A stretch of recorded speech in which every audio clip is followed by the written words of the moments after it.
Okay, and we're back again. Please, Jackie, save me.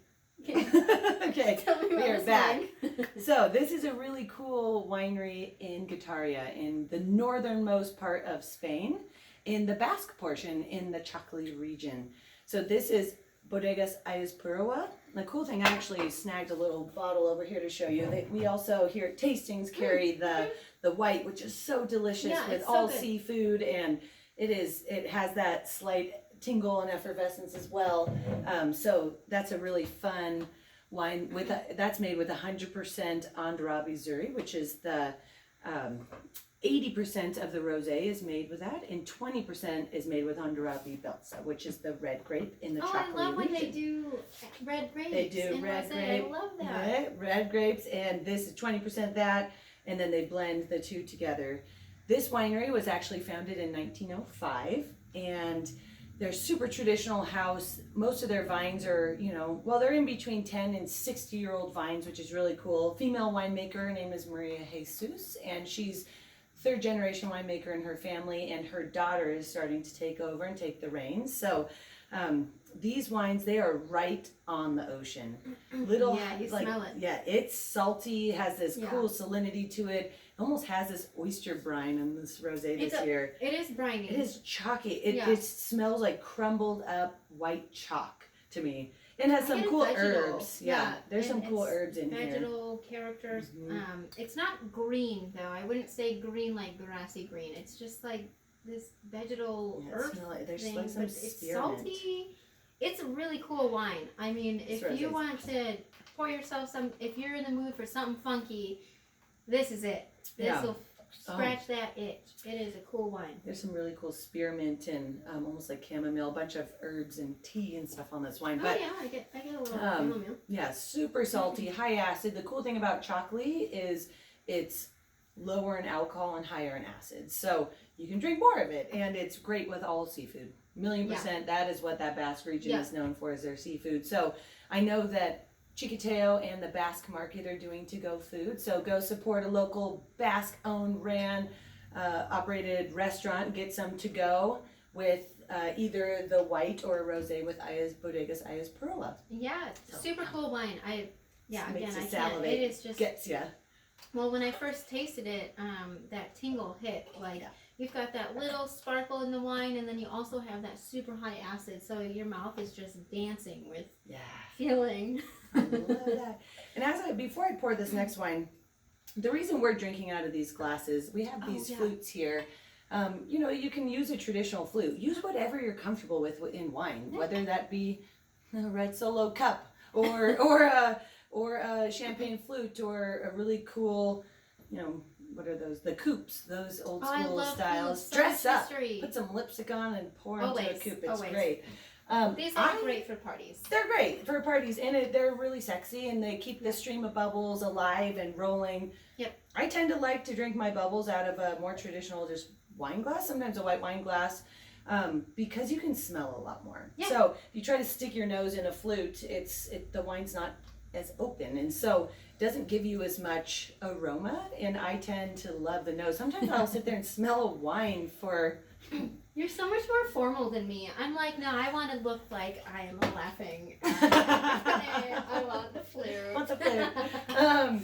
Sometimes I'll sit there and smell a wine for minutes before I even taste it, and when we were doing our warm-ups before, I couldn't stop smelling this wine, and so it's really cool. It's apple, gosh, right. The juice, yellow, the skin, it's the juicy, whole thing.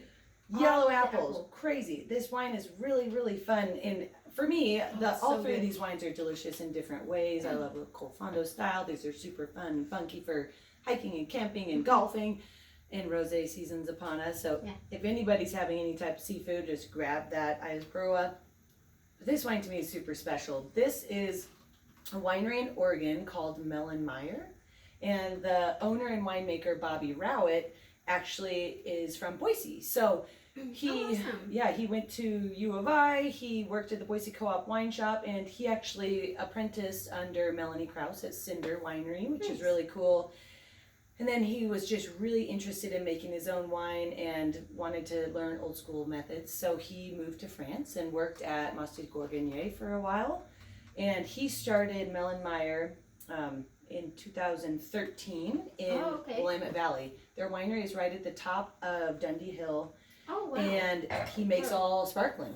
And so he kind of interned under a sparkling winemaker in Oregon, and he makes his wines all method traditional or method champenois. So it's time consuming, and it costs a lot of money to make sparkling wine, and he's just doing everything right. His wines are gorgeous, and this over delivers for the price. It's killer price point, and this is Chardonnay and Pinot Noir, which are two of the most expensive grapes there are. Pinot Noir especially. This blend actually this year ends up being 30% Pinot Noir, 70% Chardonnay, and the Chardonnay is aged in Oregon oak, which is really cool. That's so cool. It's really fun. They have cooperage in Oregon, and so he buys Oregon oak, and then the Pinot Noir is aged in French oak, and it's aged on its lees for 2 years before they disgorge, and they disgorged this about 1 year ago, so now it has an extra year of bottle age, and it is just luscious. And if you're used to drinking champagne, which can get pretty spendy a lot of the time, this will be your go-to in this sparkling session because it's made that same style. It's rich and kind of nutty and yellow it's apple. So cool. It fun. picks up all of the things that you just talked about. I get a little baking spice from the oak. I get like that. It has the leaves and it still has like that bready thing going on. Like it's super cool, but still it's like it still has that fresh apple thing going on that I love in my bubbles. It's a super cool wine. Yeah. So delicious. That's really cool. There's also, this is a fun little tidbit on this wine. 25% of the juice in this wine is made from a Solera type cask. So what that means is each year they're adding a little more Chardonnay and topping off this barrel. And so this wine is actually a non-vintage because 25% of the juice that comes in here comes from this Solera style wine, meaning grapes all the way back from 2013, 14, 15, 16, 17, probably stop at 18 because then it's 2 years a bottle.